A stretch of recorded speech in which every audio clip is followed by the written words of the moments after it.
Qué bueno que estén aquí porque recordarán que para certificarse como abogado certificado de la barra, se hace un mínimo de asistencia a sus sesiones respecto a la ética profesional. Entonces, pues esto cuenta como una de esas sesiones para que ustedes interesados en certificarse. Y el tema de hoy es el secreto profesional.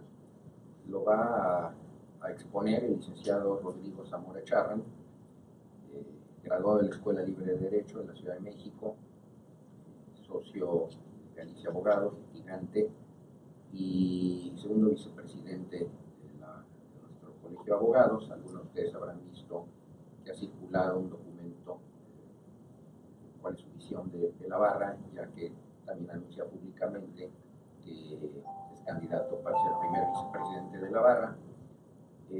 Pero pues sobre todo creo que es una persona muy modesta porque me dijo que con eso bastaba para presentarlo. No me dio mayores datos de su muy extenso currículum, así es que con nosotros el licenciado Zamora. Muchas gracias por acompañarnos. Gracias a todos, como digo, por levantarnos temprano, aunque sea por sacar los puntos de ética, pero gracias.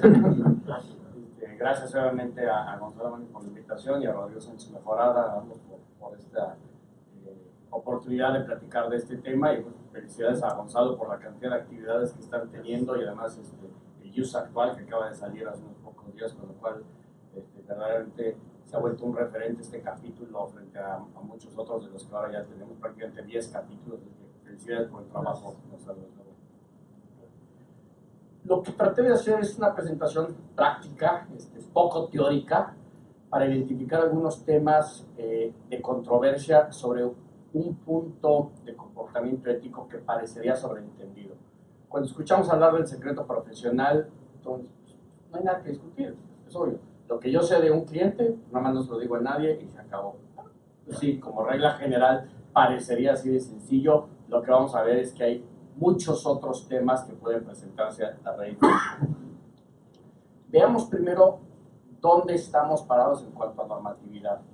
El Código Civil Federal, lo uso ese como un referente, obviamente sería una materia local, tiene un artículo, nada más un artículo en referencia a este tema.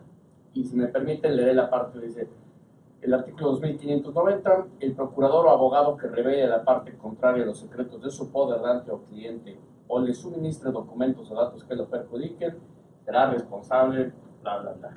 Está más un caso concreto que está siendo sancionado por la legislación civil, que es revelar información o documentos a la parte contraria. ¿Esto qué quiere decir? Que al menos frente al Código Civil, si llega conmigo un cliente y me plantea un asunto, y yo al día siguiente salgo a la prensa y digo: ¿qué creen que pasó? Vino a verme Rodrigo Sánchez Mejorada con un asunto que es con estas características. Eso no viene del Código Civil. Y recordemos que, aunque ahorita vamos a ver nuestro nuevo Código de Ética de la Barra, ese Código de Ética nada más obliga a los barristas. Si no es barrista, y lamentablemente en el país la absoluta mayoría no pertenece a ningún colegio, este es el único artículo que les aplica. Así que esa regla tan contundente que parecería que existe, no lo es. Ustedes saben que hace prácticamente un año se reformó, se modificó totalmente y se promulgó un nuevo Código de Ética de la Barra. Este Código de Ética trae varias disposiciones, contiene varias disposiciones sobre secreto profesional. Lo que quiero es que las veamos, y de nuevo esto va a parecer que ya con eso está todo solucionado. Artículo 22.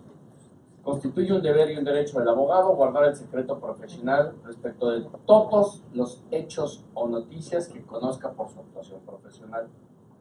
En caso de tener que declarar o informar, puede, con independencia de criterio, negarse si con ello incumple el deber de guardar el secreto profesional. Artículos 23 y 24. Ante cualquier decisión de autoridad que le ordene declarar sobre materias objeto del secreto profesional, el abogado debe realizar las actuaciones razonables para impugnarlas. Ya estamos hablando de un tema procesal más que de un tema de fondo. Artículo 24. El deber y derecho al secreto profesional del abogado comprende las confidencias y propuestas del cliente, las del adversario y de terceros que puedan afectar al cliente. Este deber permanece aún después de que haya dejado de prestarle sus servicios. Ya aquí, entre el artículo 24 y el 22, vamos ampliando esa información que conozca por su actuación, no solamente del cliente. Y el 24 incluye información del cliente, de adversarios y de terceros.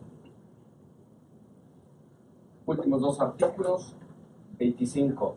Las conversaciones mantenidas con los clientes, los contrarios o terceros, no deben ser grabadas sin la conformidad de todos los que en ellas intervengan y queden amparadas por el secreto profesional. Entonces, ahí por ahí alguna práctica que se ha dado en los últimos años. Y último artículo, el 26. El abogado debe hacer respetar el secreto profesional a su personal y a cualquier persona que colabore con él en su actividad profesional. Estos 5 artículos, 22 al 26 del nuevo Código de Ética de la Barra, de nuevo nos obligan nada más a los juristas y son aquellos que regulan este tema del secreto profesional.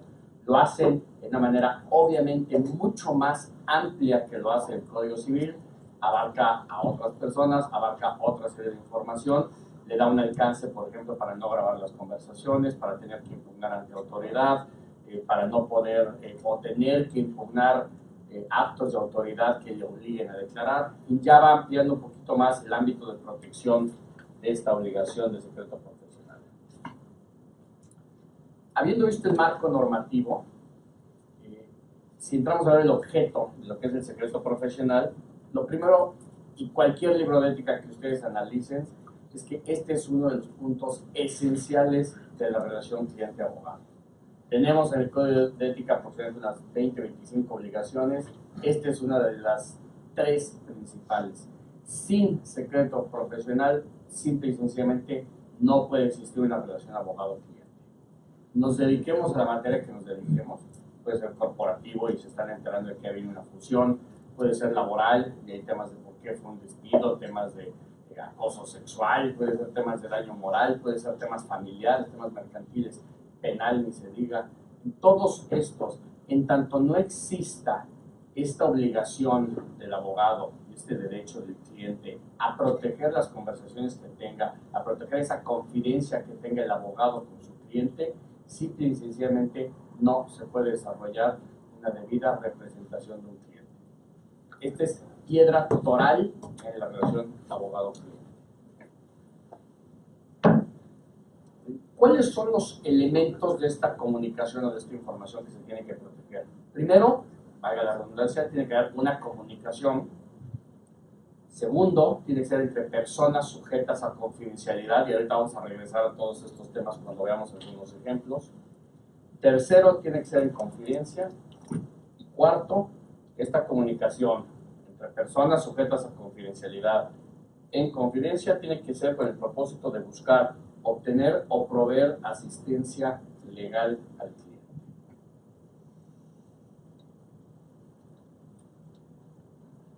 Vamos a empezar ahora con los temas, teniendo esto ya en marco, vamos a empezar a ver los temas que se pueden presentar en la práctica, donde ya no es tan sencillo lo que parecería ser tan sencillo, y como en México a veces no nos fijamos en las consecuencias que pueden tener ciertas acciones que se toman normalmente en los despachos. Primer punto, ¿quién es el titular del derecho? Obviamente se entiende que es el cliente. Él es el titular del derecho, es el que puede renunciar, y si a su abogado revela lo que quieras, no importa, no hay problema, lo pudiera hacer. Ahora, esta identificación del titular a veces no es tan sencillo. Por ejemplo, en el caso de fallecimiento del cliente, ¿quién es el titular? Como todos los derechos y obligaciones del fallecido, la sucesión. Sí, pero en lo que se tramita la sucesión y se designa una albacea, ¿quién es el titular? Si yo soy el abogado de una persona, fallece y se me acercan 3 hijos, y los 3 tienen información porque pues, ya están viendo que ahí nos estamos peleando una casa y esa casa pues, no les cae nada mal en herencia, se me acercan 3 hijos y me piden información y me piden copias del expediente. ¿Qué tengo que hacer? ¿A los 3? ¿A ninguno? ¿Consigno una copia ante un juzgado y que ellos se peleen y vayan? ¿Qué pasa si tengo encima algún término que tengo que desahogar y necesito pedir su información o que me ayuden con documentos? Les voy a dar un ejemplo y cómo a veces estos temas son absolutamente reales. Yo tenía un cliente que le llevé unos temas inmobiliarios, fallece, ya con el asunto concluido, falleció, y a los 2 años yo sabía que él estaba casado en segundas nupcias, algo me había platicado de su segunda esposa, yo no la llegué a conocer en ese entonces, y me habla una señora y me dice, licenciado, soy, me acuerdo el nombre, Juanita, la viuda de su cliente tal. fíjese que para hacer un trámite, que era muy obvio, un trámite creo que del IMSS para su pensión, alguna cosa, necesito el acta de matrimonio con mi esposo. Yo ya busqué, nos casamos en el Estado de México, ya busqué, ya subí a los juzgados, bajé, no aparece por ningún lado y, dice ella, anoche dormida soñé y me dijo mi esposo, desde el otro lado, no, la tiene el licenciado Zamora. Pues le ando para pedirle literalmente una copia fotostática, no sé qué decir, una copia fotostática del acta de matrimonio. Y en efecto yo la tenía porque en algún trámite la necesitamos, ¿no? Tienes dos opciones, como dicen, o la das o no la das. O sea, puedes decir, no, mire, vaya con un juez, que el juez le obtenga una orden, me la manda, así. O pues, confías y dices qué tipo de documento es. Al final del día es un documento público, es un acta de matrimonio que si la localiza, pues sería público, es todo un tema localizarla, pero al final del día es público. Con base en eso, le di una copia y además la vecina la conocí, mi mamá no tenía nada que ver, si me hubiera pedido una copia en escritura, algo así, quizá hubiera sido distinto. Pero ya entras en esa línea donde qué tan formal nos vamos a poner cuando alguien de la familia te pide algún documento. Otro ejemplo, grupos de sociedades, y esto es muy común. Los contrata un despacho y el contrato lo firman ustedes, pasamos ahorita aquí enfrente, por eso lo digo, Grupo Alfa. Ahí está el contrato firmado entre un despacho y Grupo Alfa, perfecto. Y ustedes le están llevando asuntos a una subsidiaria del Grupo Alfa, perfecto. Mañana, y esto no pasa todos los días, llega un correo de otro abogado de otra de las subsidiarias y le dice, oye Rodrigo, pues fíjate que yo estoy viendo un tema y sé que tú le llevas asuntos a las otras subsidiarias, platícame qué les has hecho. Lo normal es que vendes bien, no, mira, las otras subsidiarias he llevado estos asuntos, estos litigios, hemos hecho esto, ganamos esto, logramos esto, etcétera, tratando de que estas otras empresas del mismo grupo te contraten. Ahí, aunque son sociedades de un mismo grupo económico, son personas distintas. Puede haber y se dan casos en que lo que una subsidiaria conoce, la otra no lo deba de conocer. Lo que sucede es que a veces vemos y decimos, pues es Alfa, pero es Alfa Energía, o Alfa Construcción, o Alfa Infraestructura, lo que sea. Son distintos. Y los informes que se rinden a cada uno debieran ser distintos. A lo que es en el tema de grupos de sociedades, hay que tener mucho cuidado con qué información se le da a quién, con qué cachucha está actuando incluso cada persona con la que estás interactuando y comunicándote de información de una empresa o de las otras. Tercero, y es un tema muy de moda, representación de sociedades y funcionarios. Yo no me dedico a compliance, otros socios de mi despacho lo ven, pero es un área que está muy de moda con el tema anticorrupción, tanto a nivel gobierno como a nivel privado. Hay toda una serie de actividades que los abogados se nos están encargando para verificar que las empresas estén cumpliendo con sus obligaciones éticas, con sus obligaciones anticorrupción, etc. Lo que ahí sucede, y pasa mucho también en el ámbito penal, es que busca Bancomer y te dice, pues tengo que averiguar qué está pasando en el área de tarjetas de crédito porque ahí hay algo raro y parece que se están robando dinero y están haciendo esto, etc. El cliente es Bancomer, pero Bancomer, como toda persona moral, funciona a través de personas físicas, obviamente.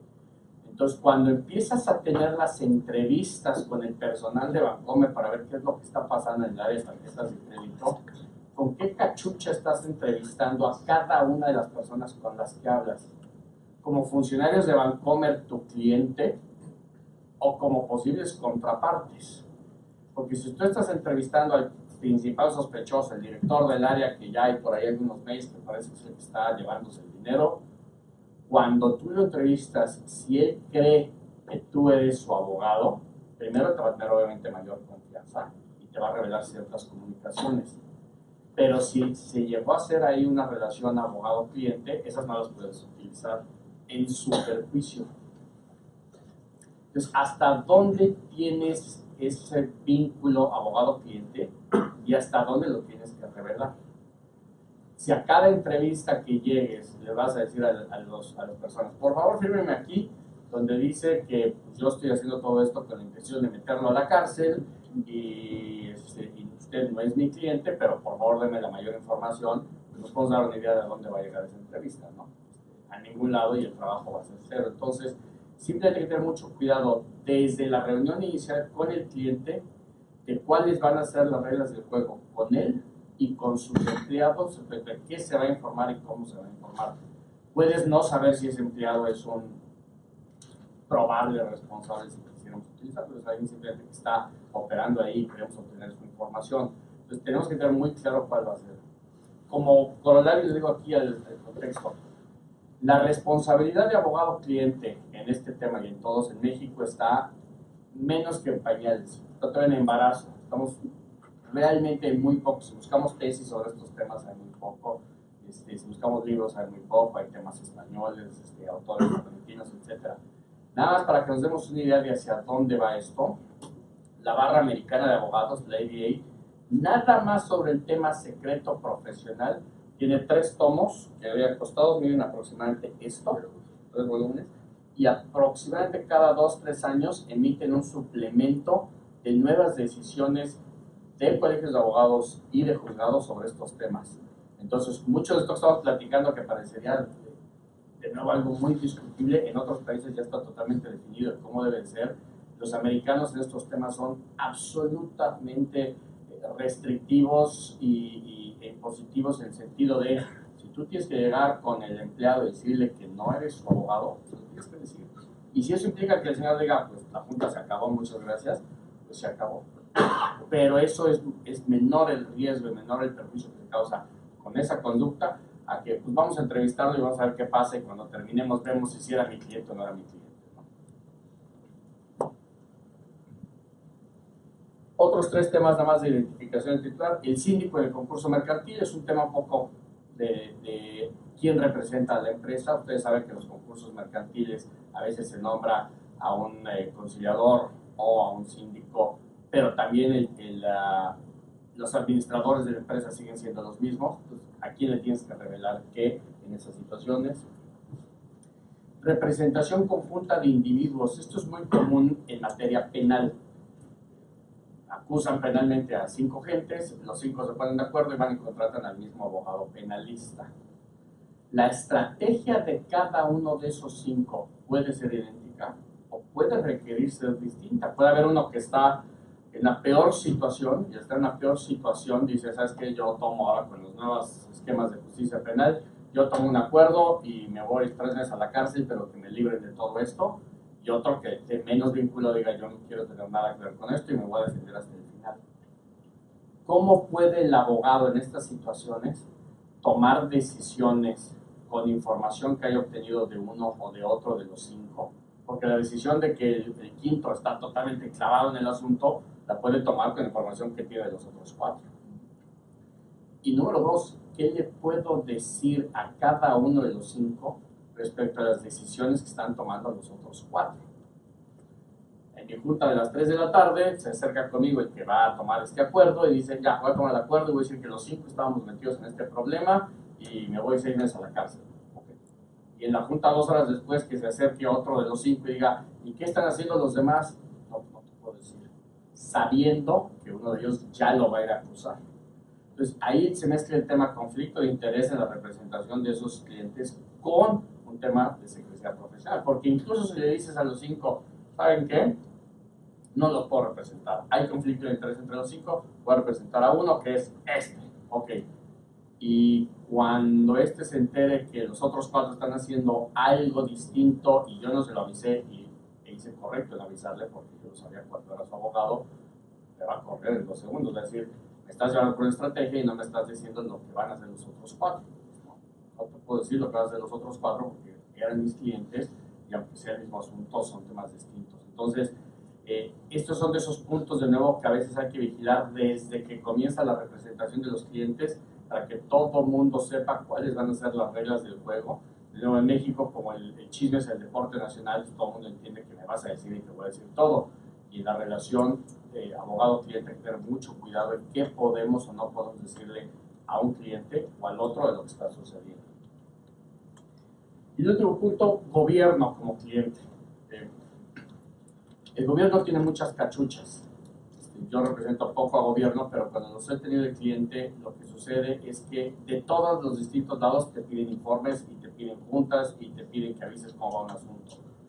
Pero no solamente internos del cliente, ¿Qué pasa si representamos, por ejemplo, a la Secretaría de Comunicaciones del Estado, aquí en Nuevo León, y al final del año llega una comunicación de, no sé cómo se llama aquí, la Contraloría o la Auditoría del Estado pidiendo informes de qué está pasando con tal litigio? Es parte del gobierno, pero es un ente distinto. Mi cliente es la Secretaría de Comunicaciones, no la Auditoría o la Contraloría del Estado. ¿Le tengo que rendir informes a ese tercero o no? Temas de transparencia. A mí me pasó una vez que representando a un cliente, lo siguiente que me llegó fue una comunicación de la unidad de enlace de esa dependencia diciendo hay un tercero que está pidiendo información sobre este asunto. Te pedimos que como externos nos digas qué información tienes o no y si consideras que está o no reservada bajo los supuestos de ley. Manifesté que estaba reservada por cantidad de razones, pero si esa unidad de enlace hubiera resuelto en contra de lo que yo sugería y hubiera ordenado que yo entregara la información a un tercero, ¿se la tengo que entregar o no? ¿O se la tengo que entregar a mi cliente y mi cliente que ya va y se le entrega a ese tercero? Tema discutible con gobierno, tanto el tema de órganos internos de control como órganos externos, auditorías, como terceros a través de transparencia, puede ser todos. Tenemos un cliente ahorita en la oficina que de la Cámara de Diputados le están pidiendo información al despacho, están diciendo queremos que se entregue esa información a la Cámara de Diputados de un asunto totalmente ajeno a la Cámara de Diputados. Todo un tema. Y claro, ahí hay la solución ideal es a los clientes y el cliente te dice sí, te entregas, pero tener que el cliente te lo ponga por escrito es todo un punto, ¿no? ¿Dónde estamos ahorita en México en otro tema? COFECE. La Comisión Federal de Competencia, y esto lo teníamos puesto por un anteproyecto, pero nos lleva a otro tema. La tendencia en el mundo, y aquí estoy hablando a nivel gobierno, es a tratar de que el secreto profesional sea lo más limitado y restrictivo posible. Tanto por temas de lavado de dinero, y ustedes saben, con la normativa de lavado de dinero, ustedes ya tienen que estar presentando una serie de ventas de acciones y otra serie de actos, que antes no se hacía, como por temas financieros, como por temas de diversas disposiciones o normativas de orden público, como es competencia. En el mundo, México no es la excepción, se está buscando obtener acceso a información de los despachos de abogados. En realidad, los despachos tienen información muy rica en esos temas de estrategias de cómo se están llevando a cabo ciertas operaciones y ciertas transacciones. La COFECE emite lo que llaman las disposiciones regulatorias de la Ley Federal de Competencia Económica. Hace aproximadamente un año se emitió un anteproyecto de reformas a esas disposiciones regulatorias. Y el artículo 103 bis establecía la posibilidad de que la COFECE tuviera acceso a ciertas comunicaciones de abogados. Esas comunicaciones incluían, uno, comunicaciones que sugieran o impliquen violaciones a la ley o a la normativa, a criterio de quién. Dos, este era el catch-all, el que abarcaba todo, comunicaciones que sean inherentes al ejercicio del derecho de defensa del cliente. Así lo decía, o sea, comunicaciones que estuvieran relacionadas con la defensa de los abogados y el cliente, a esos tenía acceso la Comisión de Competencia. Era una violación absoluta y directa al secreto profesional. Tres, cuando sean emitidas por abogados internos del cliente o vinculados a este. ¿Qué sucedió?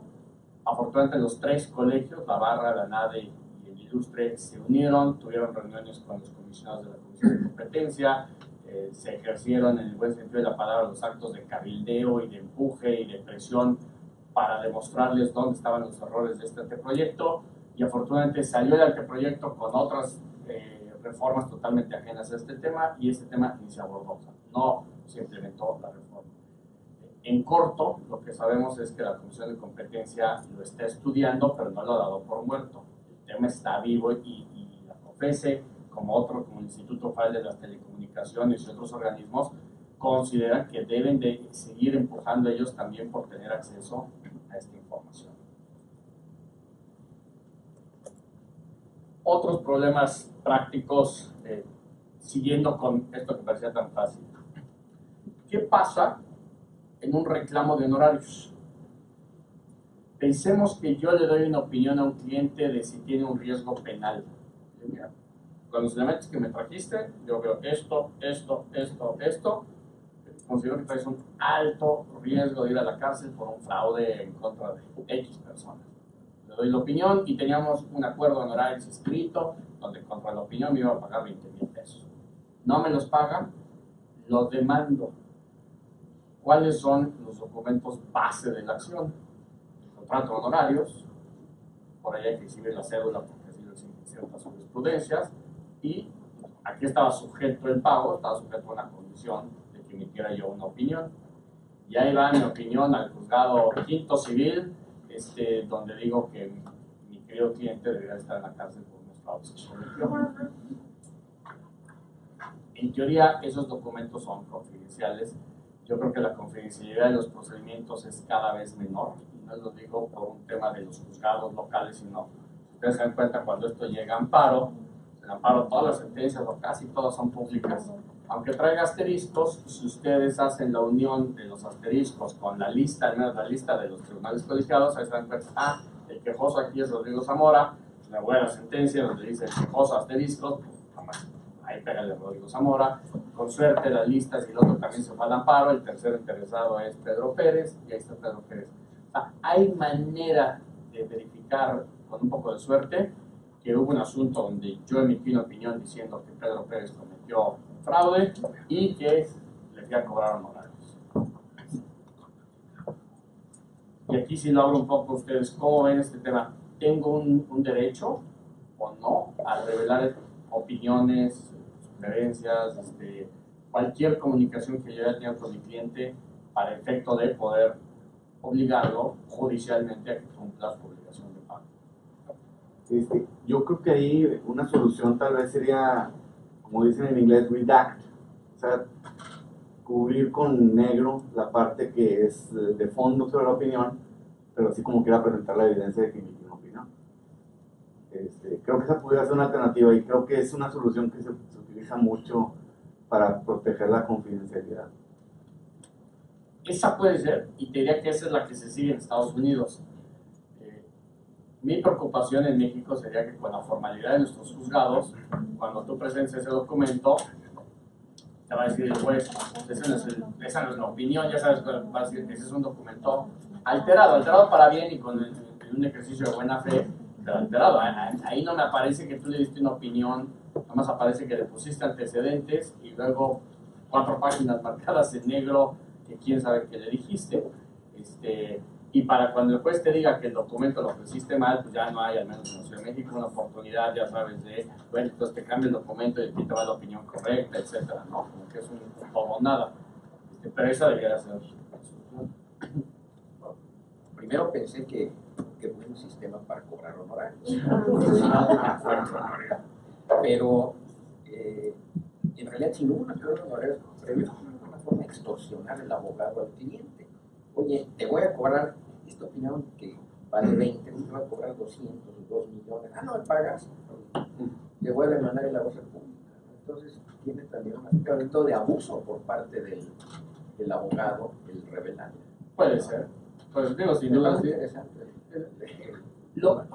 Las dos soluciones que dan los juzgados americanos, una es la que estabas comentando, la otra es, en la medida de lo posible, tanto no sea necesario no anexar, no exhibir aquellos documentos que contengan información confidencial. Pero claro, esas son decisiones tomadas con el sistema americano, donde dices, acá te va la demanda. Si el contrario dice, sí recibí la opinión, pero no le voy a pagar porque es una porquería o porque no tiene cédula, ok, ya discutimos otra cosa y no discutimos si se emitió la opinión o no. En México no tenemos ese beneficio de tener unos escritos iniciales y luego ofrecer pruebas. Los documentos o lo anexaste con tu demanda o ya te fuiste hasta el final sin ese documento, entonces no es tan sencillo. Yo diría que debiéramos de seguir en la medida de lo posible esa regla de aquello que no sea esencial para la prestación de los servicios o para el cobro de los honorarios, no exhibirlo, ¿no? Si esa opinión atrás trae 20 correos del cliente confesando, esos no los necesitas exhibir, la opinión es suficiente y ahórrate los correos, por ejemplo, ¿no? Pero ahí puede haber un tema. El segundo punto es al revés, es si el cliente te demanda, que poco común afortunadamente en México, pero ya empieza a haber varios asuntos. El cliente te demanda responsabilidad profesional, daños y perjuicios, etcétera, ¿qué tanto puedes tú revelar en tu defensa? Cuando digo, oye, acabé en la cárcel 10 años y no había yo cometido el crimen. Pues, oye, ¿cómo no? Aquí tengo 4 emails tuyos donde habías confesado. ¿Cómo me dices ahora que no lo habías cometido si sí lo cometiste? Y por eso estás en la cárcel, no porque te defendí mal. Es otro escenario donde se pueden tener que revelar información del abogado. El tema, diría yo, que a mí siempre me ha apasionado mucho en esto es el siguiente. En México siempre entendemos que el que se titula de la carrera es abogado. No importa si está en el gobierno, no importa si está en la práctica privada, no importa si está en una empresa, no importa si es litigante corporativo. Abogado es abogado. Todos somos lo mismo. Sí y no. En el tema de secreto profesional, el tema que está ahorita en análisis en el mundo es si los abogados internos de empresa están protegidos. Y este es de los puntos donde yo digo que en México estamos en pañales con un riesgo impresionante. Cuando he dado esta plática, todo el mundo dice, tiene que ver si es abogado interno. Abogado interno es abogado, no hay nada que discutir. Parece que sí. Las jurisdicciones, muchas jurisdicciones europeas y Estados Unidos, en la mayor parte de los estados de Estados Unidos, consideran que el abogado interno de empresa no está protegido por el secreto profesional. O sea que si el consejo directivo de Alfa manda a llamar a su vicepresidente jurídico, se presenta el vicepresidente jurídico y ahí en el consejo le piden, a ver, está pasando esto, ¿estamos violando la ley de competencia económica? Sí, señores, mi opinión es legal, es que estamos violando la ley de competencia económica. Esa comunicación, y si después lo confirman en un mail, señores, como lo comenté hoy en la mañana, creo que estamos violando la ley de competencia por A, B, C, D. Esa comunicación que envía el director o el presidente jurídico de Alfa al consejo directivo de Alfa no estaría protegida por secreto profesional en muchos países europeos y en muchas partes de Estados Unidos. O sea, ya ellos, nosotros parqueamos en México, a mí que me importa, ok. ¿Dónde puede estar la relevancia de esto? En dos lados, y además en Monterrey, pues, con la obvia conexión de Estados Unidos, pero en dos lados principales. El primero, que en México no estamos tan lejos de esos otros países.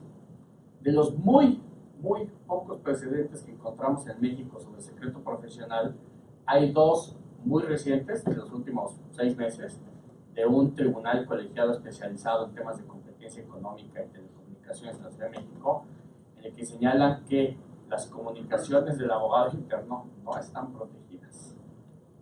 O sea, ya tenemos en México un precedente de un colegiado con mucha importancia señalando que las comunicaciones del abogado interno no están protegidas. Número 2,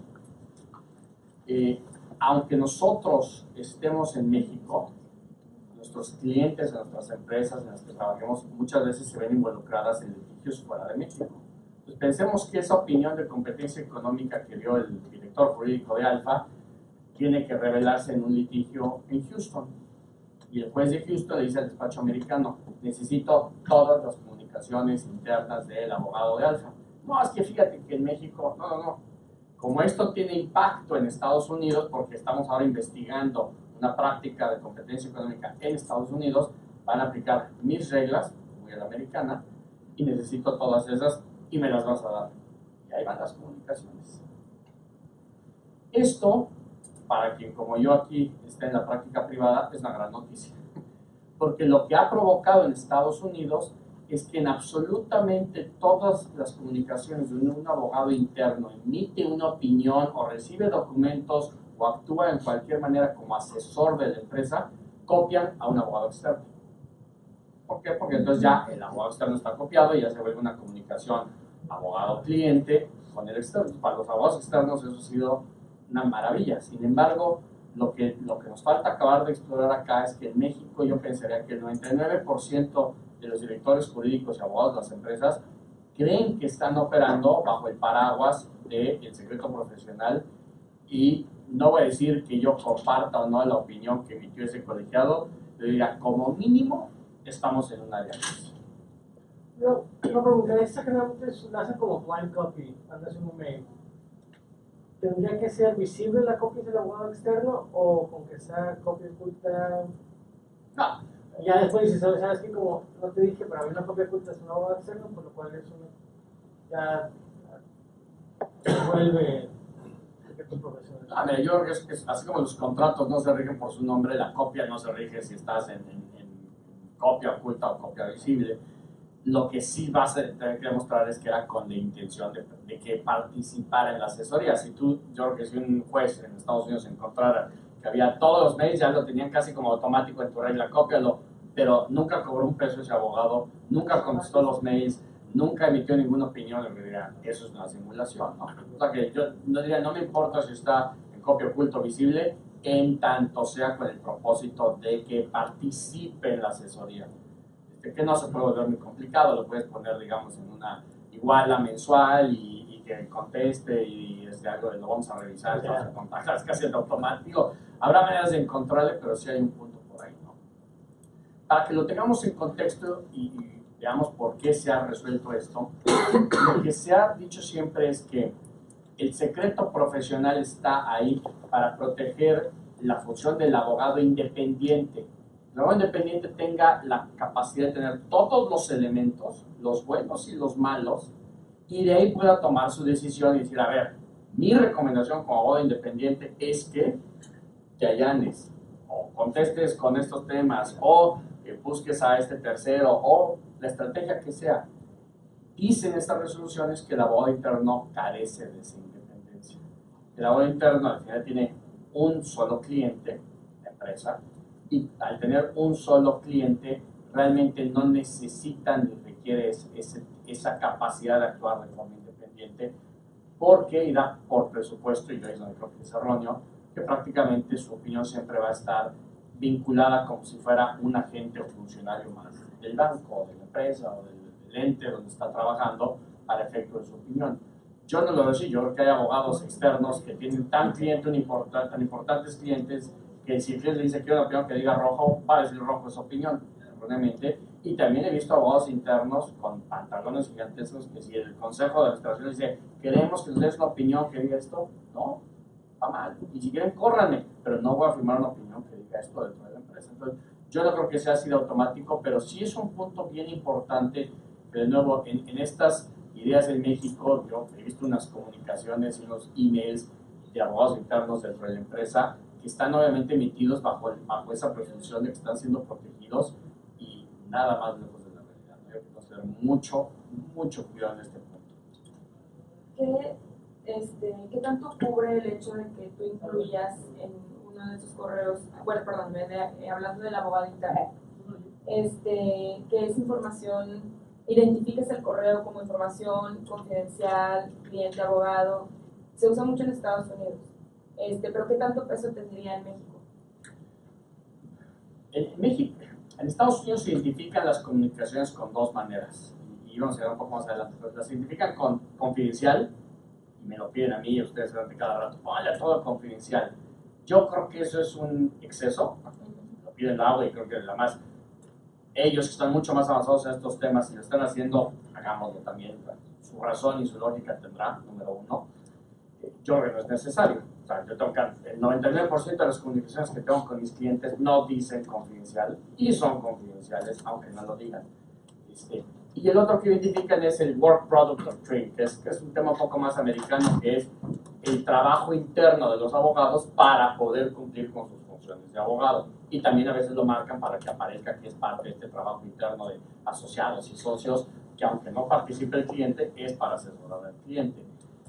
Yo diría, pongámoslo, obviamente eso le da cierto viso. Por ejemplo, uno de estos precedentes que estábamos comentando ahorita, si ustedes los ven, son bien interesantes porque en los dos, los quejosos, para que veamos que esto es una realidad, los quejosos son dos despachos de abogados de primer nivel en la Ciudad de México, donde se ve que lo que llegó es la Comisión de Competencia, llegó y les dijo buenos días y hasta luego y se llevó computadoras y se llevó comunicaciones de esos clientes y de muchos otros.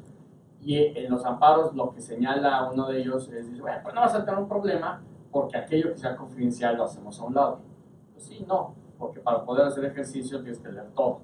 O sea, para quitar lo confidencial tengo que tener acceso a lo confidencial, valga la redundancia. Entonces no es así de sencillo hacer eso.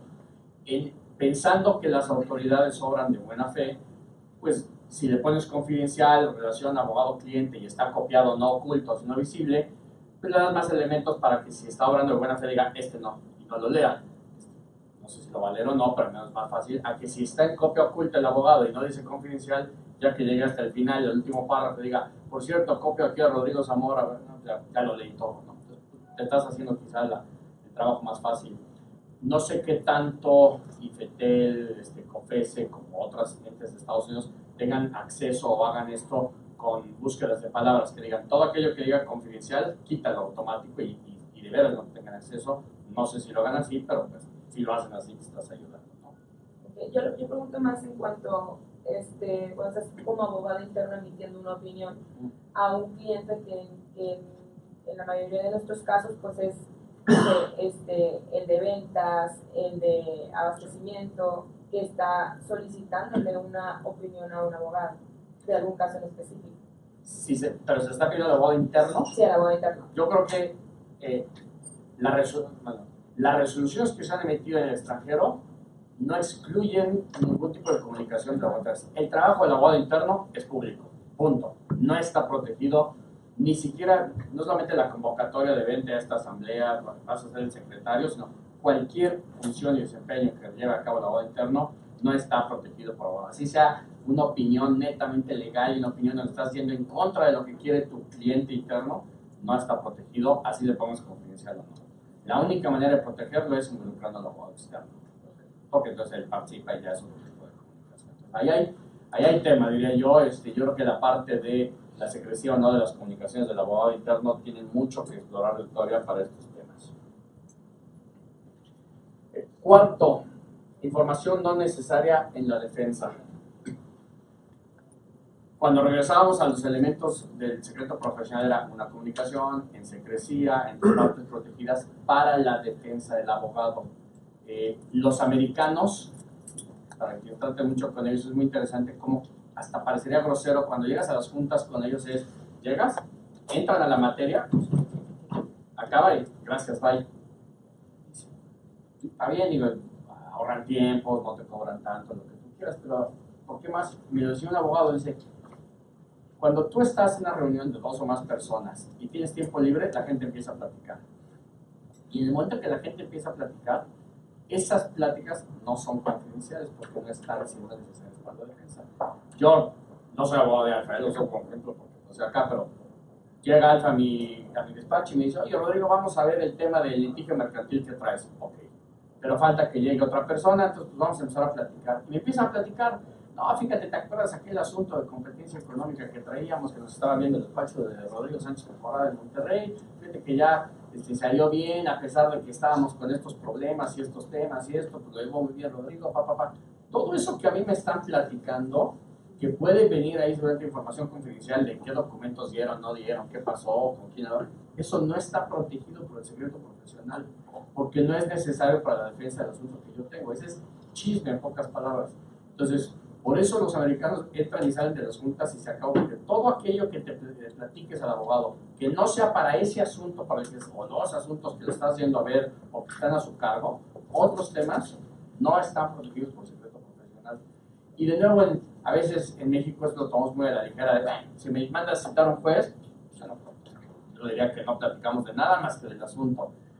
Es una solución práctica para el que quiera, pero te puede no llamar el juez de México, te puede llamar el juez de Houston, por un asunto que tenga que ver con algo relacionado con eso, y a ver si en un juzgado en Houston también te atreves a decir que de veras no platicaste absolutamente nada. O sea, yo creo que siempre estos temas que estamos escuchando, pensemos que te lo van a preguntar entre celulares y grabaciones y todo, alguien que tiene prueba de que se hicieron esas comunicaciones. No pensemos, no tengamos estas conversaciones diciendo, bueno, no importa porque aquí no hay cámaras, no hay nadie y nunca lo voy a aceptar. Pensemos que hay cámaras y que todo es grabado y que lo vas a tener que aceptar. Entonces, en el momento en que un cliente empiece a platicar de otros temas, pues sin que suene grosero, pero no le digas, no, cambia el tema. Y, oye, por cierto, aquí tengo ya los papeles del asunto, a ver, empecemos y cambia la jugada a otros temas. Vienen otros ejemplos ahorita en este mismo sentido. Notas de cliente en junta con abogado. Y todos estos ejemplos, no es que no tengan nada que hacer ayer en el avión, no, son de los libros, son casos que han habido en Estados Unidos. Lo que está protegido es lo que yo le digo al cliente y lo que él me dice a mí. Si el cliente en la junta toma notas, ¿sabes? Licenciado Zamora me dijo esto, me dijo esto, me dijo esto, me dijo esto, me dijo esto. Ha habido sentencias que dicen que esas notas no están protegidas, porque no es lo que yo le comuniqué. Es nada más lo que él tiene, de lo que él cree, es como su comunicación propia de él consigo mismo, de lo que platicamos. Ha habido casos donde esas notas no están protegidas. Número 1. Número 2. Familiares o amigos en las juntas.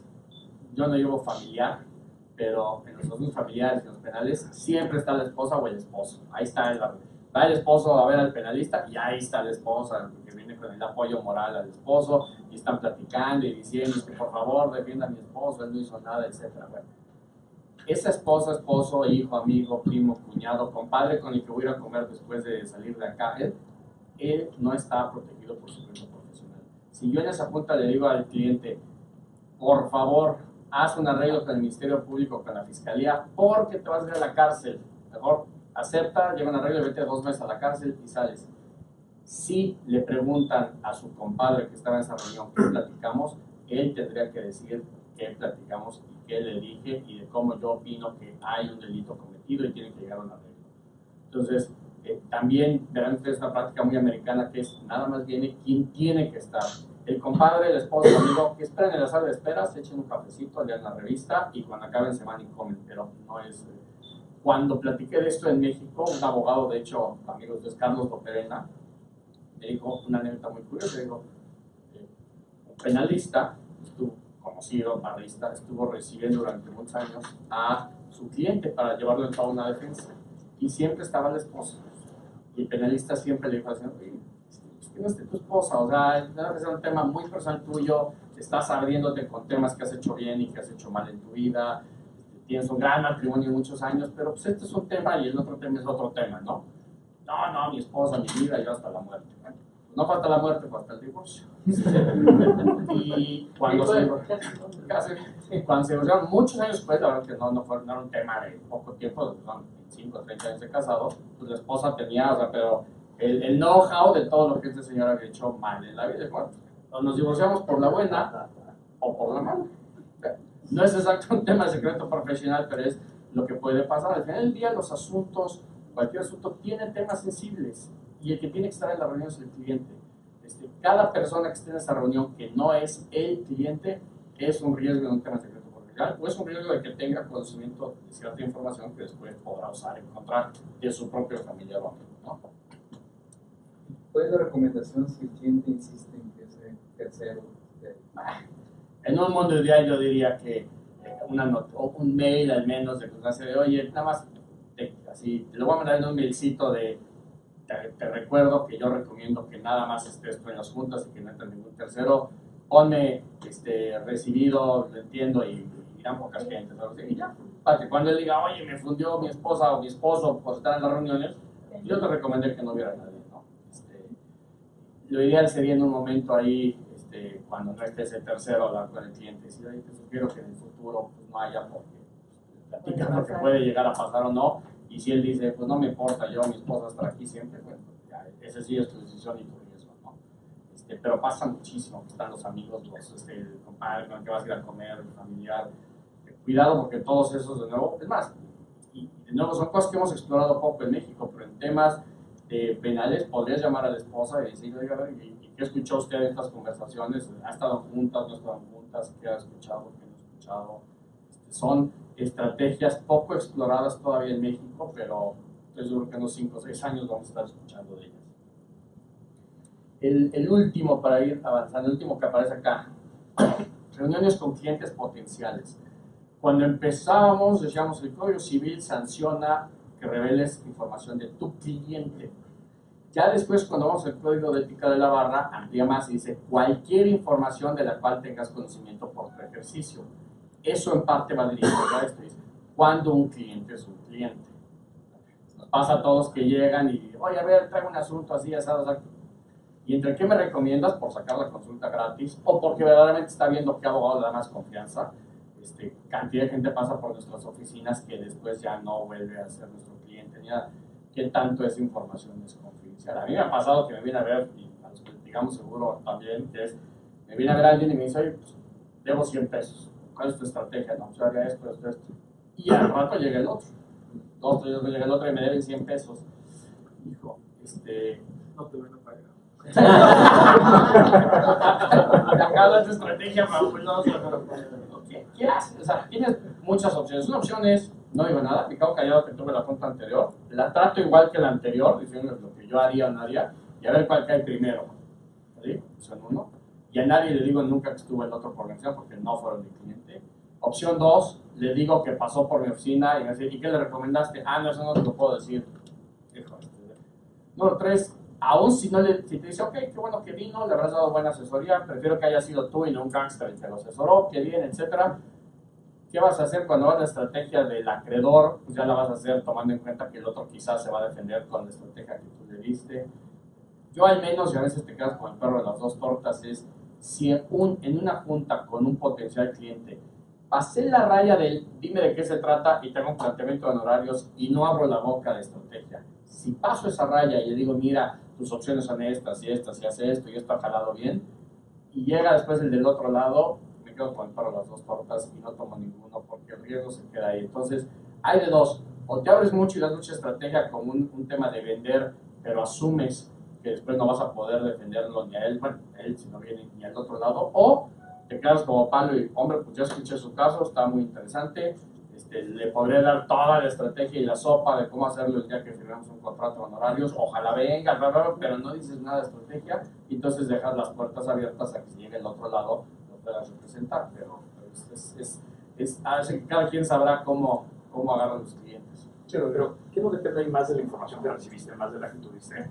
O sea, si llega el cliente y te da documentos que no tiene la otra parte, o sea, aunque tú no des estrategia, ya tienes información que vas a poder usar para generarlo. No, pero ahí lo que haces, por ejemplo, y te voy a decir donde lo hacemos mucho en el arbitraje, cuando vas a hacer árbitro lo que dices es, no me digas nada que entre ya a la parte, es, dime, tengo un pagaré de 200 pesos, no me digas, oye, además ya vendí mi casa y ya me insolventé, o sea, le tienes que decir, va a ser una conversación donde todo lo que tú me digas no está protegido, no está, nada más dame los elementos para que él te diga, ah, no, es un tema laboral, ya no llevo laboral. Suficiente para eso, y ya después no me des documentos, no me des copias, no me mandes mails de nada, nada más dime qué traes, traigo un asunto donde debo dinero a varios bancos. Ah, ok, con eso, ¿sabes qué? Si te puedo ayudar, no te puedo ayudar, estos serían mis honorarios, y el día que firmemos le damos para adelante, ¿no?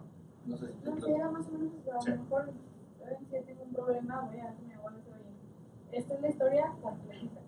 Y al final usted me dice, bueno, pues lo platicamos, y la propuesta honoraria, y firmamos, y ya, ok. Pero después viene la contraparte y explica esa situación, pero desde su punto de vista o desde su versión, pues usted ya sabe también la otra. Es que tiene que ser rodillas, o sea, le tienes que decir, no me des la historia completita. ¿Por qué? Y hasta lo tienes que decir, oye, y hay quien lo hace, dice, y contrátame ya, porque yo también le he llevado asuntos al otro, y si mañana llega el otro, lo tomo. Entonces, no me des la historia completita, dame nada más así, por encimita, 10,000 metros de altura, no te voy a dar ninguna opinión. Firmamos y entonces sí, nos abrimos las cartas al 100%, cosa que algunos clientes puede provocar que en ese momento te firme la carta de honorarios y me va, y otros digan, no, yo quería saber un poquito más, no me da confianza y me voy. Entonces, la verdad es que es saberle a cómo cada cliente, pero yo digo que el día que pasas la puerta de la historia completa, ya estás concentrado. De repente se ve en las películas, y yo creo que tiene un fundamento en Estados Unidos, que le paga $1 para que se convierta en su abogado. O sea, cobrar por esa reunión, aunque no te conviertes en tu abogado, a lo mejor te genera ya el carácter de abogado y automatiza la obligación de confidencialidad. Yo te diría, y sobre todo aquí entre barristas, que aunque no le cobres, como dice el Código de Ética, en el momento en que tienes información confidencial, la historia completita, y tú no digas nada, pero ya te dijo, mire, y además esto está así, ya sabes, además, él cree que tiene el pagaré, pero no es pagaré porque lo firmé, cuando me dijo que lo firmara lo llevé atrás y lo firmó alguien, no es mi firma, y lo que se te ocurra, ahí, aunque no te paguen nada, va. Otra opción que otros hacen es, cobras la compra, el monto que hay dentro de la oficina, le cobras, y aquí ahorita empezamos a platicar y ya llegó la factura, sí, porque puede pasar esto, o sea, cada quien ahí sí tiene su estrategia, es más un tema de manejo de cliente, de tratar de que aquel que entra por tu puerta se quede. Pero en ese ejercicio, si obtienes información confidencial o das cierto punto de estrategia, ya no puedes representar a la otra parte. Es que muchas veces no sabes si quieres que se quede mientras no conozcas la historia. O sea, a mí me pasa mucho que me viene a ver un cliente y me dice, bueno, un cliente, un potencial cliente, dice, tengo este problema con esta concesión, mira este contrato, Un poco más. ¿qué hago? ¿Me puede usted ayudar? Está usted perdido. Adiós. 6 meses después, me encuentro que ese señor le está vendiendo la concesión a un cliente establecido mío. ¿Tengo conflicto de interés? Pues no tengo conflicto de interés, No, porque no, nunca no. lo representé. Tengo un deber secreto, guardar secreto con esa persona. Y yo creo que no, pero sin embargo me siento incómodo diciéndolo a mi actual cliente y pues yo sé Pero todo de no ese le señor, compres. ni se te ocurra Claro. meterte ahí, ¿no? Entonces no es una línea tan clara, salvo que tú lo que tú dices, no me diga nada.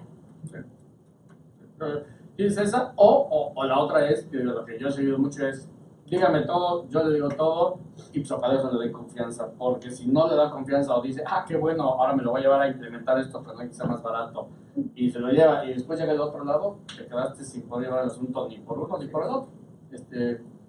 Es un riesgo que tomas, pero el punto, como dices tú, qué tanto es tantito, ¿no? Qué tanto te queda. Y además, ¿en qué rol entras? Porque puede ser, como tú dices, que te ven a ver y que le va a comprar, y dices, hijo, quizá, y no lo puedes saber hasta, quizá tu cliente diga, no me importa, pero prefiero que lo lleves tú, porque tú ya conoces dónde están los problemas, y ya sabes, si tú lo asesoraras, lo llevarías de la mejor manera posible, pues por lo menos prefiero que seas tú, porque tú vas a poder tratar de limitar esos riesgos, etcétera, ¿no? El problema es a quién le dices primero que te está buscando. Tienes que regresar con este y decir, oye, me está buscando este que te quiere comprar. Te decir, no, ni loco, porque le vas a decir todo. Y quizá, si dijeras así, el otro estaría feliz. Y diría, no, mejor que seas tú, con el know-how que ya traes de estos temas, prefiero que me des tú la foto completa y lo voy a asumir un riesgo que me lo dé otro abogado.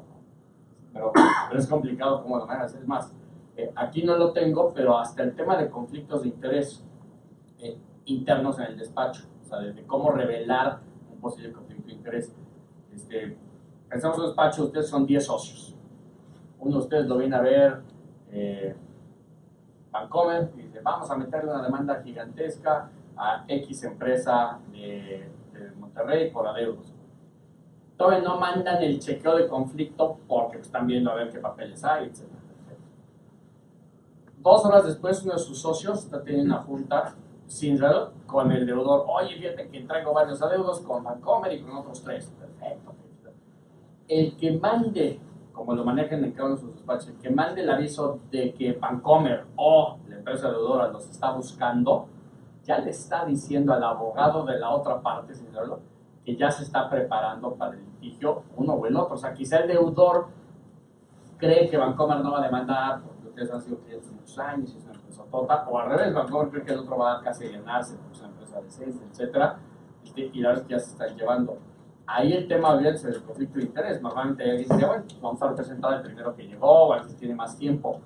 Con independencia del Chinese Wall que hagas y lo que sea, para quitar al abogado que puede tener información del otro, al socio que puede tener información del otro lado, ya sabes que el otro ya se está preparando. Si eres Bancomer y dices, ya está buscando un litigante, o viceversa. O sea, hasta la revelación de posibles conflictos y de nuevos clientes, hay que hacerlo de una manera donde la revelación de esa información confidencial para no conflictuar después el trabajo del despacho de uno, del otro, de Bancomer o del deudor.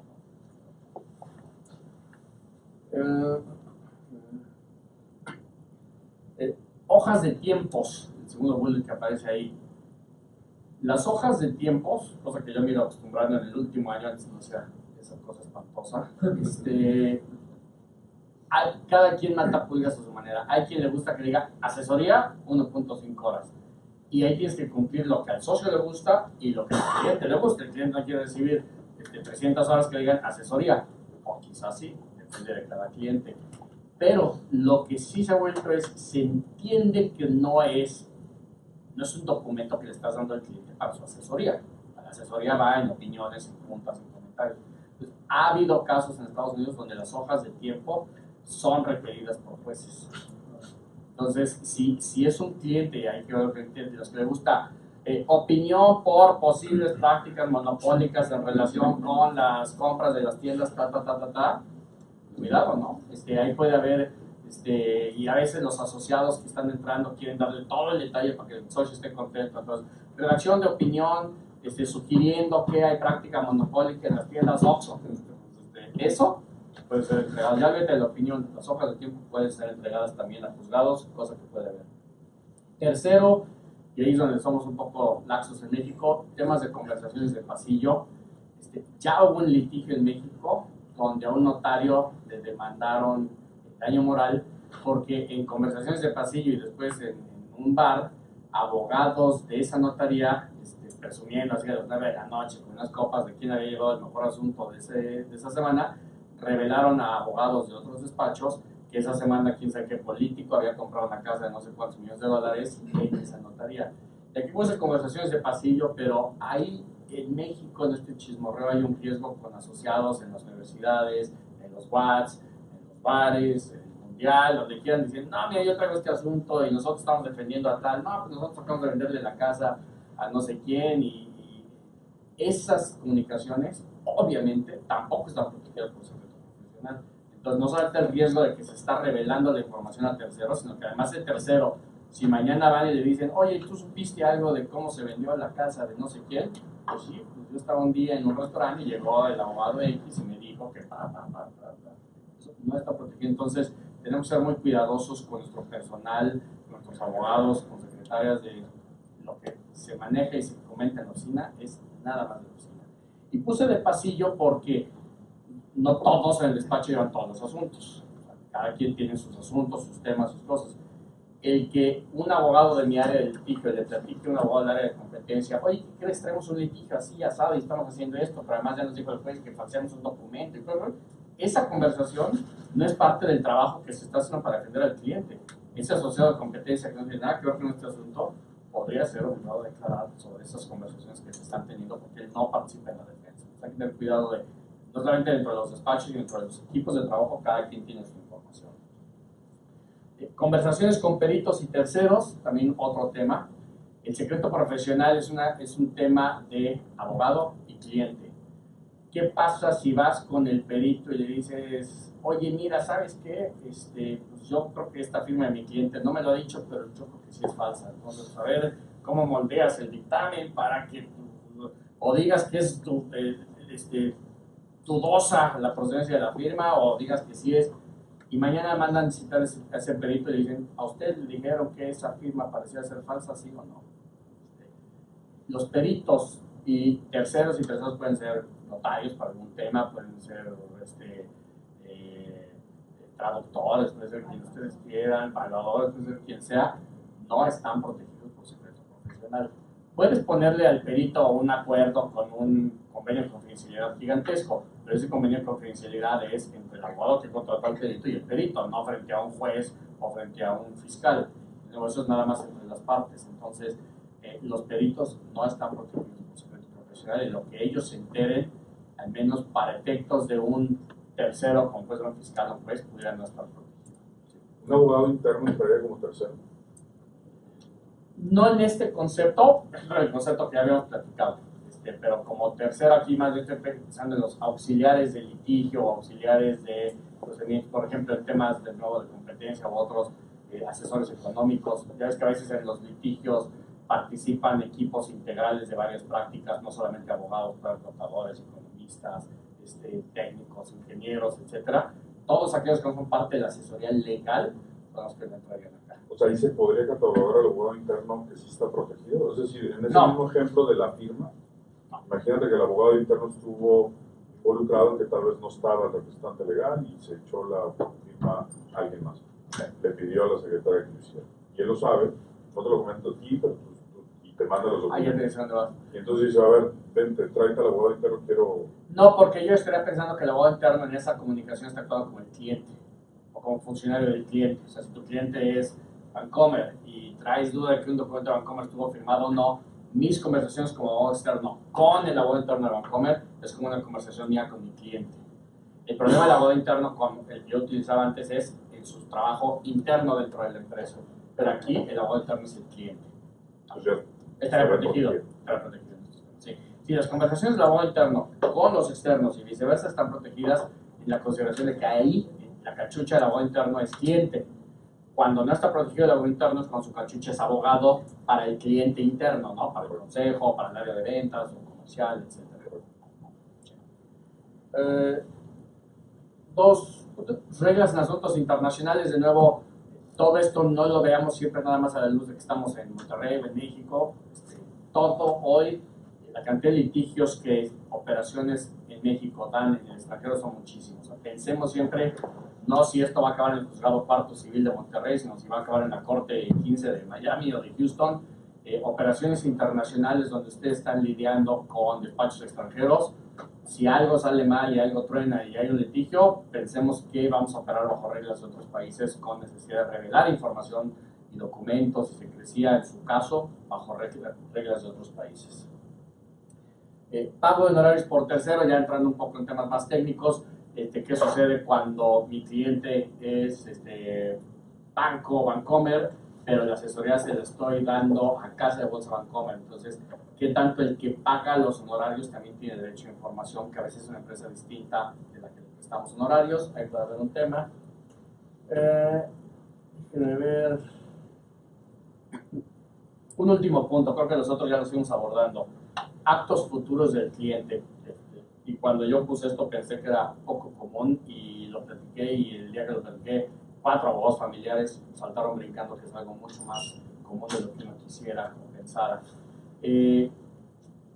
Lo que normalmente se protege con el secreto profesional son actos, situaciones, documentos que tuvieron lugar en el pasado. Hice esto, me dijeron esto, me demandaron, voy a demandar, firmé, no firmé, etc. Pero también ha pasado situaciones donde el cliente comenta algo que va a pasar en el futuro. Y pueden ser básicamente 2 temas que son los que más surgen. Uno, cometer delitos en el futuro. ¿Qué pasa si ustedes, por ejemplo, le dan una opinión a un cliente y dicen, eso que estás haciendo en tu empresa hoy, con 300 clientes al día, unos fondos de ahorro o cualquier, eso es delito, por A, B, C, D. Nadie te ha denunciado, qué bueno por ti, mal por mí, pero qué bueno por ti. No ha pasado nada, ojalá nunca te denuncien y punto. Y él dice, ok, mientras no me denuncien, lo voy a seguir haciendo todos los días de mi vida porque es el negocio impresionante. Entonces, ustedes ya dieron opinión de que el señor está cometiendo un fraude y él está diciendo, pues hoy en la tarde voy a seguir, y mañana, y pasado, y después. Si tienen una obligación de denunciar, caso 1, caso de temas de fraude o temas económicos. Caso 2, daños físicos. El cliente llega con ustedes y le dice, ¿qué crees? Ya tu esposa te acaba de demandar el divorcio y te acaba de mandar la pérdida de la patria potestad de los hijos y te quiere quitar la casa y los coches y todo, y te va a manchar tu nombre en la empresa porque dice que hiciste A, B, C, D. El abogado, el cliente se pone como loco y le dice al abogado, ¿sabes qué? Tiene harta esta señora, voy ahorita a hacer A, B, C, D, y partirle la cara y hacerle, como decía, como dice el bronco, a cortar la agua, todo, órale. Y sale corriendo. Cuando yo lo planteé, pensé que era algo hipotético, el caso del libro, y 4 abogadas familiares me dijeron que a ellas eso les ha pasado. Clientes, hombres que salen corriendo de su oficina a causarle daños físicos a la contraparte. ¿Qué harían ustedes?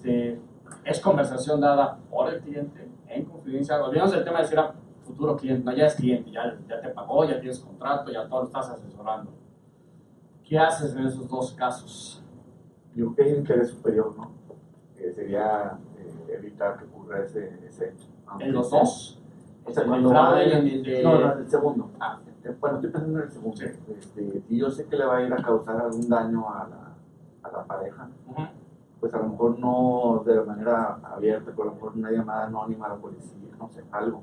Sí hacer algo, creo yo que sería lo pertinente para evitar que ocurra alguna tragedia, ¿no?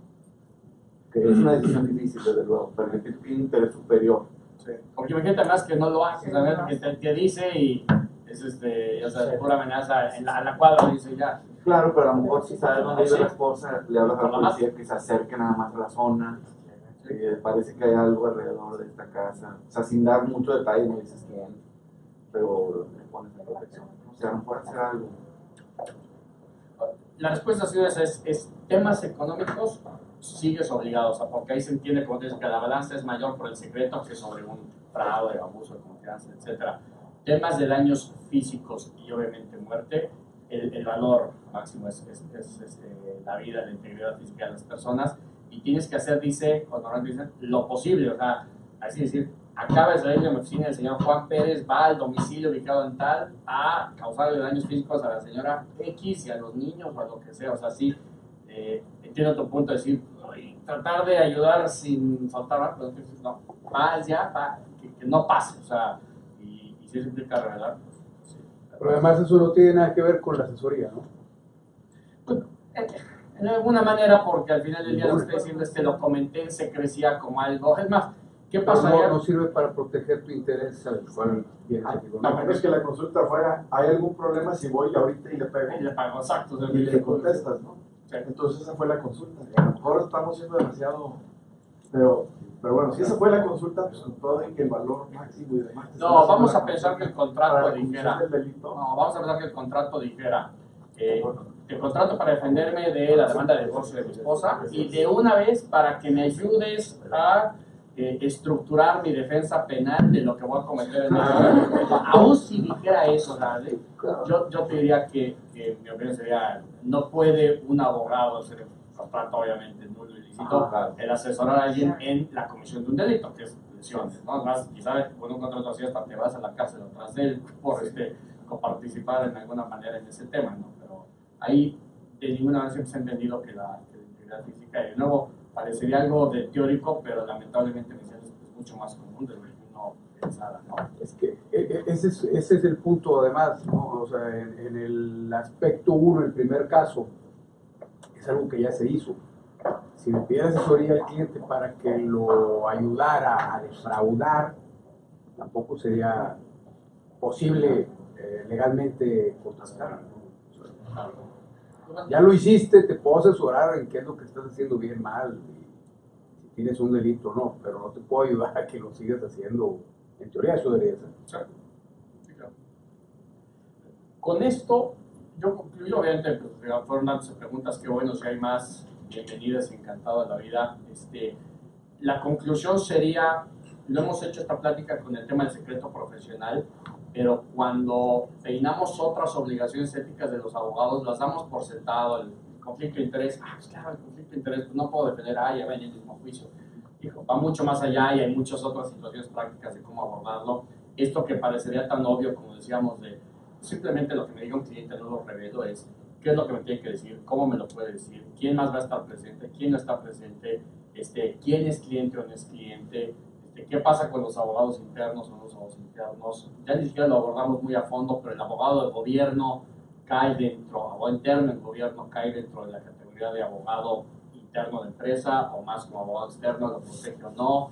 ¿Qué pasa en situaciones donde ustedes dan asesoría a empresas extranjeras? Yo creo que prácticamente todos los que aquí están se han parado en Houston, Los Ángeles, Miami, Laredo, etcétera, a dar una asesoría a una empresa americana del otro lado de la frontera, temas de conflictos de leyes, qué obligación ética, incluyendo secreto profesional, tengo cuando asesoro a empresas extranjeras en territorio nacional o extranjero.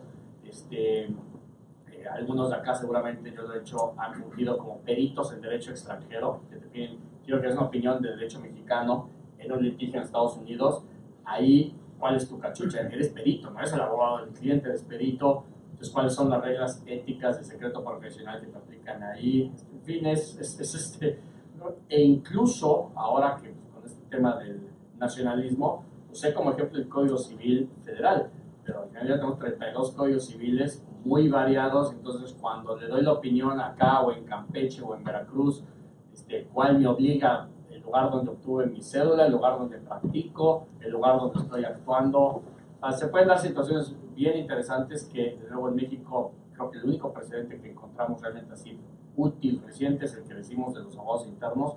No hay más, y te topas otros países donde hay 2.000, 3.000 páginas escritas nada más sobre estos temas y sobre opiniones que han dado los colegios de profesionistas, etcétera, ¿no? Por darles una idea, mi papá escribió un libro hace poco que se llama Mi Última Defensa, y ese libro lo escribió, su última defensa, y lo escribió a petición de su defensa, de la defendida, porque lo que le dijo es, ya ganamos, qué bien, pero yo paso por la calle y la gente me sigue viendo como culpable. La persona que salió absuelta. Entonces, ¿cómo le hago para yo llegar con la gente y además ser una gente más sencilla, humilde, para decirles, aquí tienes 20 hojas, léelas y te vas a dar cuenta por qué sí soy inocente? Entonces, una duda que decía es, ya tengo permiso de mi cliente de poner su hija, y le dijo, quiero que aparezca mi nombre, o sea, este es un libro que yo voy a dar y que la gente se pasó en Juan Pérez, ¿no? Pero ¿qué haces con los nombres de los otros terceros? ¿Son públicos, no son públicos? Está en el expediente aparece que el policía Pedro y el Ministerio Público Juan y el juez X puedes o no revelar, y fue materia y es algo que ojalá se vaya dando más. En Navarra ustedes saben, tenemos la Junta de Honor que juzga los casos de violaciones éticas, también está facultada por estatutos para dar opiniones. En Estados Unidos yo creo que las barras de los estados dan 15 opiniones al mes cada una, entonces tienes un bagaje de 500 opiniones al mes entre todos los colegios de abogados de todos los temas. México es muy raro, pues utilicemos a la Junta de Honor temas de duda de cómo hacer una cosa u otra, miramos una opinión a la Junta de Honor y que vayan dando guías, si no a través de casos en las sentencias judiciales, pues al menos tener un soporte o una guía de nuevo de lo que la Junta de Honor nos vaya diciendo. Entonces creo que son, lo que pareciera muy sencillo no lo es tanto, se dan muchos casos en la práctica. Era dejar un poco ahí la idea, ¿no? ¿Cómo está integrada actualmente la Junta?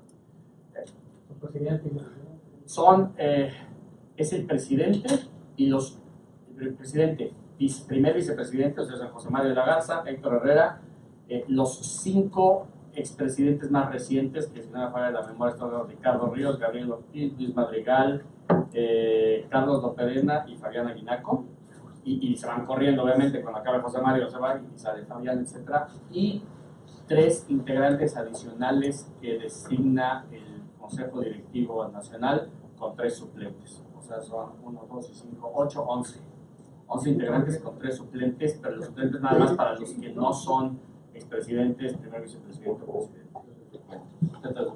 Exacto, ahí está. Y normalmente digo, tema de opiniones son muy pocos, tema de casos, pues hay, no sé, 2 o 3 creo que hay, normalmente hay 2 o 3 casos a la vez, muy interesantes, cosas que uno no se entera ahí de cómo están. Y que bueno, pues la idea es que esto se utilice cada vez más. ¿Cuál es el tiempo en cuanto a desde que lo conoce uno hasta que prescribe? A ver, yo partiría de 2 puntos. Para los que no escuchan es cuándo prescribe la obligación de confidencialidad.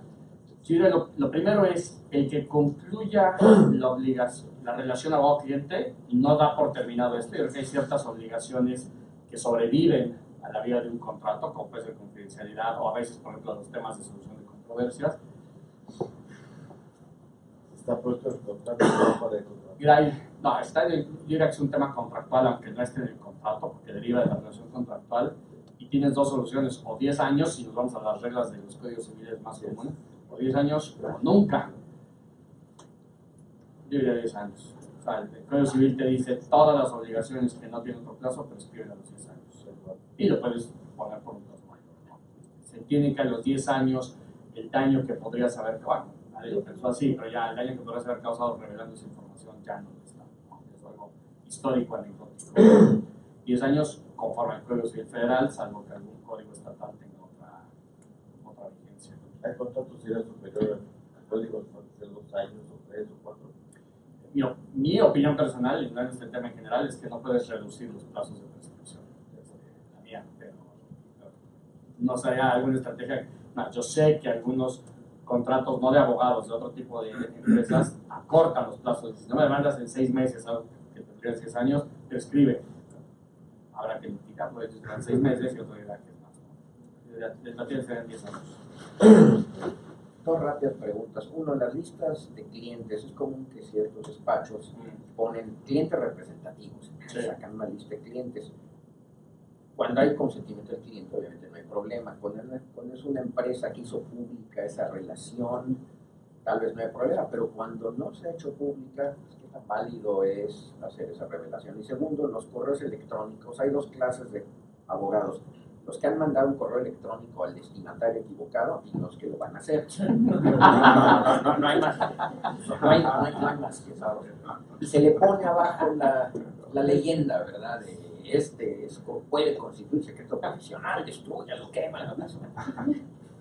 Pues hay un tema de responsabilidad ahí que desde luego puede ser por negligencia finalmente, así es intención del problema. Tanto me ayudan esas leyendas a demostrar cuando menos lo que dirían en inglés el due care, due diligence que llevé a cabo para no revelar eso.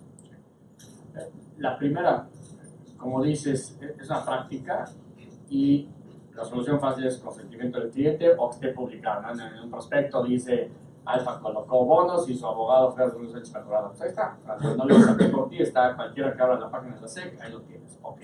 Si no tienes esos dos, en mi opinión, no tiene derecho el abogado a revelar el nombre del cliente. En la práctica, yo creo que la gran mayoría de los casos, yo desde que entré ahora a Galicia hace un poco más de un año, el contrato base señala que se autoriza por el cliente a que se utilice el nombre sin revelar datos, no es así. Mi área es muy particular, la de litigios son áreas sensibles, obviamente, y cliente al que le he mandado ese contrato, todos absolutamente me han pedido que quite esa parte, cosa que hago de inmediato, obviamente. No he tenido en 20 contratos, uno solo que me diga, adelante, perfecto, qué bueno. Y yo creo que no se debe de revelar el nombre del cliente, aún a pesar de que nada más estés diciendo el nombre del cliente. Lo otro, me gustó mucho esa frase y la voy a horrible la sensación de que le picas, le das a bajar y dices, ay, date que ya de bajar, dices, ya hay historias de terror en eso, y como dices yo, que vendrán más y por WhatsApp otro tanto, porque ahora le picas y empiezas a poner, mándale esto a y pum, y cuando te das cuenta ya salió a 20 gente que no les correspondía, etcétera, ¿no? Habiendo dicho ese riesgo que tienes, sin duda ayuda la frase, y creo que ahí un poquito como ahora con los alemanes y México tenemos mucho que aprender de los americanos. Yo tuve un caso donde asesoraba un despacho de americanos, nos llegó un mail de la otra parte que nos copió a todos. Con ese mail así se ganaba el asunto, pero con los ojos cerrados. Y el abogado americano me habló de inmediato, el de nuestro lado, me dijo, oye, ese mail lo borras ahorita. O sea, y nos ayudaban, ¿no? Pues yo no lo usaba, yo asesoraba al despacho, me dijo, se borra ahorita y te pido que en tu despacho tome las medidas para que todo mundo que lo pudo tener servidor se borre de inmediato. Nosotros en Estados Unidos haremos lo propio y de este mail no se platica, nunca es como si no hubiera existido. Eso es Estados Unidos. Ya hubo un caso en México, yo digo porque salió en periódicos, donde un conocido litigante de la Ciudad de México le mandó un mail donde hablaba de los famosos lobistas, en el buen sentido de la palabra, en asuntos de litigio, donde van abogados connotados y no ofrecer dinero a los magistrados, simplemente a ejercer su punch de vengo a representar a la empresa tal y debemos de ganar, pues, y por alguna razón creo que les llamaba a los carpinteros. Entonces el mail que le copió a su contraparte decía algo así como, ya están contratados los carpinteros, ya van a ir a hacer su labor a la tlapalería no sé qué día y esperamos que los archivos de los magistrados, no será ridículo, nos den la razón, y salió en periódicos. A los contrarios, lejos de quémalo y quítalo, lo siguiente fue con un periódico decir, quémalo en el Reforma, quémalo al contrario. Entonces, y te garantizo que siendo México, trajera o no trajera el lenguaje, es cancha reglamentaria, si lo entenderíamos. Yo pienso que en un tema de responsabilidad frente a tu cliente, el tener el lenguaje ayuda. Pero una pregunta sobre eso. ¿Qué pasa si, o creen que ayuda un poco, ok, ya le mandé, le dije que enviar el chisme, me di cuenta que era un Miguel y era el otro Miguel, por el apellido, me salió primero ese correo. Pero 2 segundos después le mando, por favor, el correo no era para ti, bórralo, o lo que sea, a pesar de que ya traiga la leyenda. Si esa otra persona da a conocer o hace público ese correo, pudieran como salvarme un poco Yo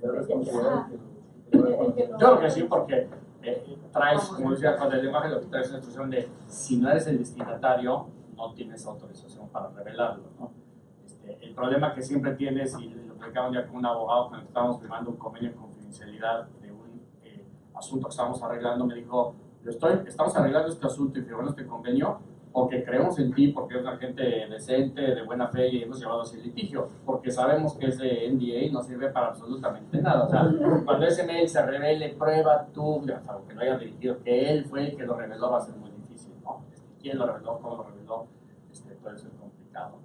Sin duda alguna, yo creo que el deber del abogado que emite una comunicación equivocada, mail, WhatsApp, etcétera, es tomar las medidas apropiadas, que puede ser, ya trae el lenguaje y además le puse eso y quizás te llamarle, oye, por si no has visto tus mails, te acabo de dar un WhatsApp, todo, sí, para tratar de que no se utilice, ¿no? Pero sí pasa más de lo que uno pensaba. Pues si no hay más preguntas, creo que no nos queda más que darle las gracias nuevamente a nuestro orador. Creo que cuando viene un orador de fuera de Monterrey, en este caso de Ciudad de México, y además su propia costa, nuestro agradecimiento debemos expresar al cuadrado.